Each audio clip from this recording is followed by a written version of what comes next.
Tonight on Thruway Sports Talk, we welcome in the Kellys. Jim, Jill, and Aaron Kelly join us in our studio for a candid discussion about Aaron's book, Kelly Tough, about their family, and about Jim's successful battle against cancer. Then, Jim is going to talk football with us. Who would he start at quarterback for the Bills? Is Buffalo ready to end their playoff drought? And his thoughts on Rex Ryan. It's all coming up on a special Thruway Sports Talk. So let's get started.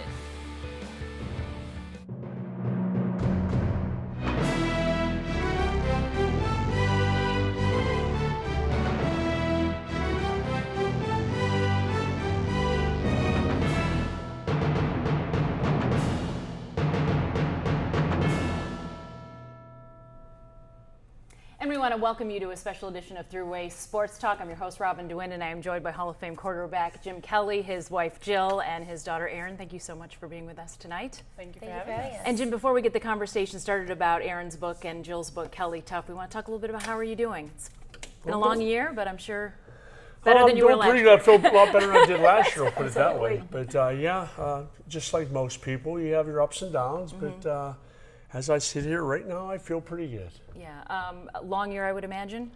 Yeah, long year. A lot of things in between. A lot of good things. Some not so good. But you know what the thing is? We realize through a family that you just keep plugging along, and it's interesting because the more I travel, the more I know that I don't have it that bad. The people that I've spoken to, the people that I get to meet, the stories that not only I hear, that we hear. You thank the good Lord every day with what you got, because there's always somebody out there that has a lot worse than you do. And as time has went on since last year, since my chemo and radiation, I look and say, you know what, I'm just thank the good Lord I'm here today, because there's so many people that, like I said, have it so much worse than I do. I would think, last year at this time as a family, you were in the thick of it still. You're able to enjoy some of these experiences a little bit more. Back at camp, you're at the Hall of Fame. Yeah, we get to enjoy a lot of things together. Last year, we weren't doing much except for taking care of Daddy, as she did, and taking care of her husband, as my wife did. But the thing is, the more time you spend together, the more you learn about each other. The closer you do get. Even though we always have been a close family, you start learning a little bit about each other. You start learning that your wants and your needs and things that you don't want to hear. But I've been a very blessed man to have the three ladies in my life. Of course, my son up in heaven. But you learn what it's like to have two daughters and a wife. So you, as the only man in the family, you start learning a little bit more. We saw a little bit about that off camera. Anyway, Aaron, talk a little bit about your book, Kelly Tough. Sort of, how did this come about between the two of you? Coming up to decide to write this. Well, with everything that happened with my dad and just the journey he went through, going through chemo and radiation with cancer and everything, I was visiting him in New York City where he was getting treatment every weekend, and I was flying from school at Liberty University to be with him in New York City. And it was on one of those trips where I just started journaling and just writing my heart out to God and talking to him about everything that was going on. And one of those instances, I just started writing about what it means to be Kelly Tough, because I had heard my dad say that for so long growing up. And then I shared it with my mom and shared it with my dad, and he started sharing it with his friends who would come into the hospital, and it became this idea of having a blog made out of it just to encourage people. And then we decided, let's write a book about it. Let's share our story in a greater way so that people going through their own circumstances, their own trials, that they can be encouraged too. Jill, and you kind of took this a step further. Not only did you help collaborate with the book, but during Jim's treatment, you made a very private diagnosis very public. What was your decision in doing that? Well, it was twofold, really. One is, and first and foremost, we wanted people to hear our side of the story. The media obviously was interested, which was a blessing that they were interested in what was happening in his life. But, at the same time, rather than, try to do all these interviews, we thought, well, why don't we just share this as it's progressing? And obviously that took, we talked about it, we prayed about it, and we made sure that we only shared exactly what we wanted to share. Jim got annoyed after a while. That was my follow-up question. Well, taking the pictures and everything. But not only that, it wasn't just that I was taking pictures to share with people. I was taking pictures so that we would have them, because that's something that we learned when Hunter was here. My mom was, we called her Grandmarazzi instead of paparazzi because she was always taking pictures, and I'm so thankful for those pictures. Yeah. And, because of everything that he was going through, we didn't know what the outcome would be, and I wanted to capture every moment, and so we did that. And not only that, I wanted people to pray for Jim. And if we were going to share our story, and we're hoping and asking people to pray, and I absolutely believe that they did, and in turn, they were sharing their stories with us, and so then we were kind of a big family with these people that were also struggling out there with cancer. Was that tough for you, Jim? I mean, you have your own illness to deal with, and then all of a sudden you have all this outreach from, people that you didn't even know. You have said publicly that actually helped you, where you feel like it made the difference. At the beginning, I didn't want to share it. I'm sure. I was annoyed at all the pictures and things like that, because when you're not feeling good, you don't want to have to show everybody your feelings. You don't want that. But one of the things my wife did say that was, the more people we have praying for you, the better off you are. And really, to be honest with you, I really didn't know how bad I was. I knew that, okay, I had, jaw surgery. They removed my jaw, and then I had chemo and radiation. But my whole mental thought and process was, I'll go through all of it. I'm going to beat it. No big deal. But I do understand that, and through all this, the people that tell me how much of an inspiration I've been to them, I just want people for them to know how much it meant to me, because the more people that say I helped them, the more people I want to know that kept me fighting. That kept me wanting to do it, because when you start hearing those things, it makes you feel good that you're really helping others too. Mm-hmm. But I want them to know that they're helping me continue that fight, continue to never want to give up. The crux of this book, when you read it, is really through weakness you find your strength. And it, obviously through Hunter, through cancer, just through life. Talk a little bit about that, and was that sort of the theme of your book, and what you wanted people to know, that it's okay to be weak, because it's really when we're our strongest? Right, exactly. And it was through my dad's weakness that I looked to the strength of God. And I had never seen my dad be weak. I always saw him as being this tough dad, and he was on the field being the toughest quarterback in the NFL, and then to see him actually be weak and struggling to survive. And although he didn't know that in that moment how bad it really was, we could see it, and we could just see how life was just slowly fading out from him. And as his little girl, that was tough for me too, because I relied on him for strength, to be my big dad who would take care of me and hold me. And I had to come to the place where I was taking care of him, and it really changed my outlook on what weakness really is, and that in the midst of weakness, you really can find your strength in God. And the thing is, I don't mean to interrupt, but it all started because she was the older sister of a little boy named Hunter, who she saw each and every day struggle for every breath, and how she had to be strong through all that, and how she learned that she needed to be strong not only for her little brother, but for her little sister, Cameron, and how that all started. Really, the Kelly Tough thing started even way back then, that we never knew that this would be part of our story, which it did. It pretty much all ties together, how she had to be strong from the start. Yeah. So. At a young age. Right. I mean, to have those thoughts and considerations and sort of your place within this family struggle is impressive. And definitely watching Hunter and everything that he went through, it made me who I am today. If it wasn't for Hunter's struggle, I would have never sought after the strength of Christ. And after seeing my dad struggle too, it made me seek after God even more. So those things have made me who I am.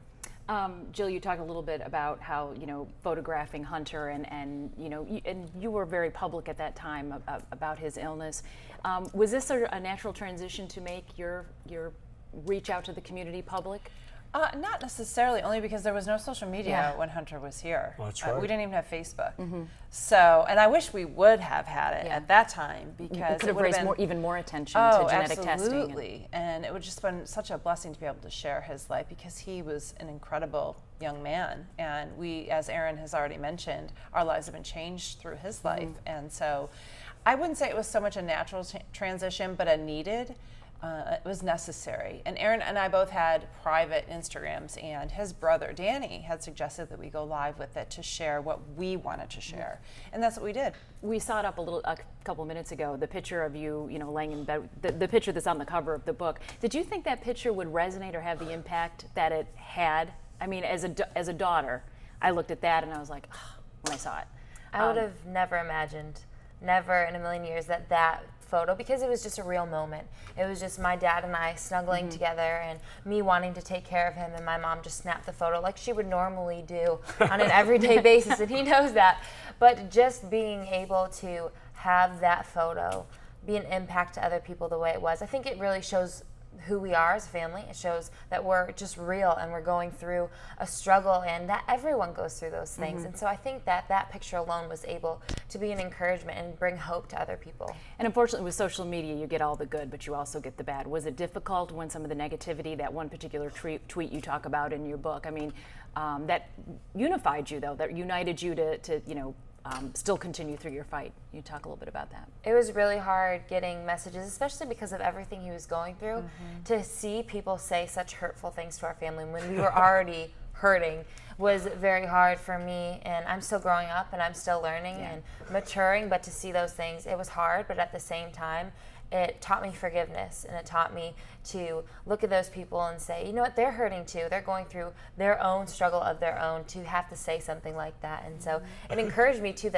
that's why I share, that's why I do what I do, so that people who are hurting will be encouraged. That's what I laugh a little bit when I was going to hear say, that. you're laughing. I know you're laughing at at this terrible thing. Well, the like, reason what's is going on? because she said about her hurtful things. I go, thank the good Lord she wasn't around when we were going through those Super Bowl days. If she wanted to see some hurtful things, she should wait out. Talk a little bit about the support from friends. Dan Marino, Frank Reich was a huge support to all of you. Actually, talk a little bit about that. That I thought was an interesting part of the book. That was a blessing. You know what? It was so unbelievable because I had not only my family, my two daughters, Cameron and Aaron, but my wife Jill, my brothers, and then my teammates, Bruce, Thurman, Andre. I remember Bruce, Andre, I think it was Thurman came first. He brought a puzzle. We did it. And of course, Bruce needed to bring one, but he needed a bigger one. So Bruce brought one that was bigger. And then Marino decided, I'm going to bring stone crabs. So it was like one outdoing the other. But the whole thing is, they spent the time to come up. And I got so many letters from people. And of course, there are people we did turn away because there was times where I didn't want to see anybody. I felt really bad. I just wanted to be alone. I just wanted to have my family there. But there's so many people, and I've been so blessed that the prayers and the well wishes I got from everybody, especially right here in Buffalo and Rochester, all the surrounding areas, and pretty much all over the U.S. But the thing is, I'm so blessed that I live in Western New York. The people here are amazing, and that's why I call Buffalo my home now. That's why I will be here till the day I die, and I hope that's not for a long time. And it's just a blessing that I have had the people around me, not only from the people that prayed for me and came to the hospital and sent me well wishes, but the doctors we have here too. We'll wrap up here a little bit, but I wanted to talk about something that you said last year about how your goal was to walk your daughters down the aisle. That had to touch every single family pretty much. I mean, are you feeling better about that outlook now? And talk a little bit about why you would say something so personal and make that so public. Well, because everybody talks about when the day is coming, they have their bucket list, and of course I had mine, and I still do. Some of mine were more material things.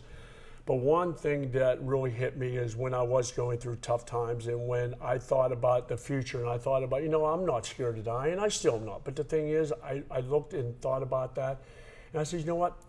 One of the things at the top of my list is being able to walk my two daughters down the aisle. I know my youngest is only 16, so we have plenty of time, right? Plenty of time.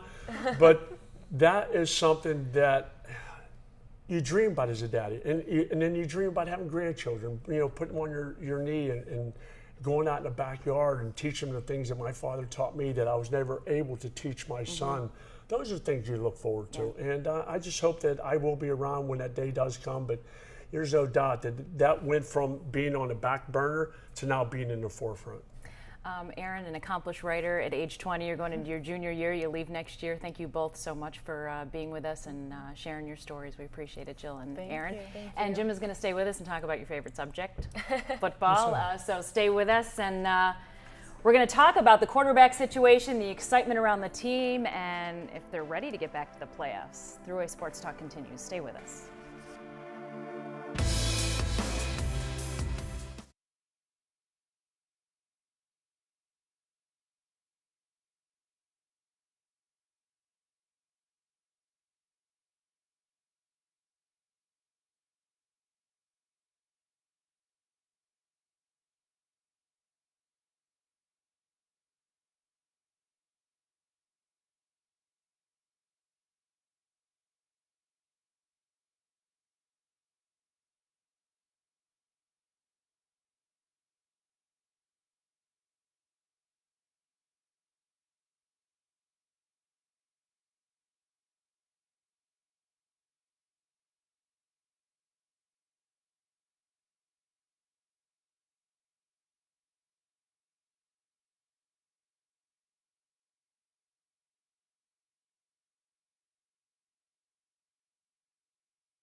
and then Bill's practice. Mic check, 1, 2, 3, 4. Mic check, How 1, are 2. they looking? Okay, mic check, 1, 2, 3. The rejoin? 1, 2, 3, 1, 2, 3.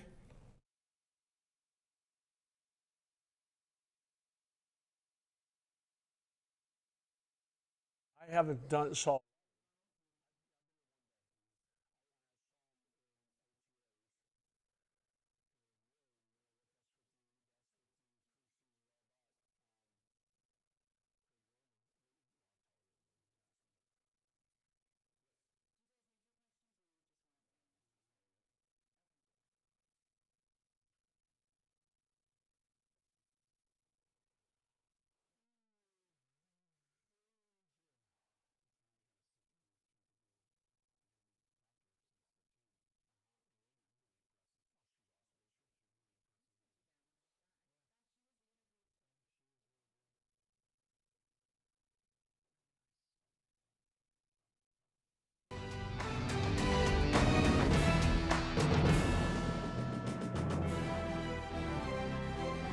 We've got you covered at Bills Camp all the way through August with our Training Camp 2015 shows. We break down everything you need to know on both sides of the ball. Just check your program guide for times throughout the week right here on Time Warner Cable Sports Channel.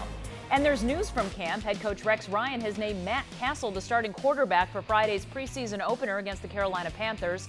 Cassel had a strong practice on Monday that included a 45-yard touchdown pass to Sammy Watkins. Cassel knows that the coaches are looking for consistency and someone who's going to protect the ball. Within a competition is not putting pressure on yourself to do too much, is staying within the offense. And a lot of times, look, I was a young player too, trying to make plays, and you run around and then you think you're doing something wonderful and you're throwing the ball down, about to make a play, and all of a sudden bad results happen. And so that's one thing that you have to guard against, and that's what we talk about all the time, is the consistency of playing the position, is making sure that on third down, if you're running around and the throw is to throw it away, throw it away. We'll punt, and we've got a good defense, and we'll go from there. And welcome back to Thruway Sports Talk. And joining Hall of Fame quarterback Jim Kelly is our crew, Sal Mayorana and Carl Falk. And we're going to talk, obviously, about quarterbacks. Matt Cassel gets the start on Friday against the Panthers. Jim, I'll start with you. How do you rate the guys? I know you haven't been out to camp a ton, but what do you see? I don't know.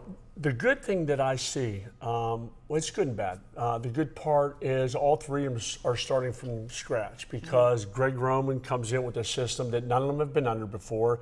It's not like, just because EJ's been here 3 years, he's got a one step up on those other guys. They're all starting from the beginning. That's good for them.